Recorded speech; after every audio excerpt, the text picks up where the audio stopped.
মাহফিলে আসবেন জীবনকে পরিবর্তন করবার জন্য। আপনি ওয়াজ মাহফিলে কোন আলেমের বক্তব্য শোনার পর কোন জিনিসটা কোরআনে আছে হাদিসে আছে অথচ আপনার জীবনে নাই, এটা জানার সঙ্গে সঙ্গে মাহফিলের ওই প্যান্ডেলে বসেই সাথে সাথে নিয়ত করে ফেলবেন, ঠিক আছে এখন থেকে আমি এই জিনিসটা কোরআন হাদিসে আছে আমার জীবনে নাই, তাহলে আমি কেমন মুসলমান, এখন থেকে আমি এটা করা শুরু করলাম। আর এই জিনিসটা আমি খারাপ, কোরআন হাদিসের আলোকে জানলাম, এখন থেকে আমি সেটা বাদ দিলাম।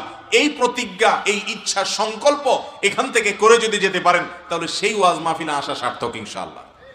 আর যদি শুধু কানসুক করে চলে যান, ফজরের নামাজটাও মসজিদে জামাতের সাথে যা পড়তে না পারেন পুরুষ, তাহলে সেক্ষেত্রে এই ওয়াজ শোনার 2 পয়সার কোনো ভ্যালু নাই। অতএব আমল করবো তো ইনশাআল্লাহ।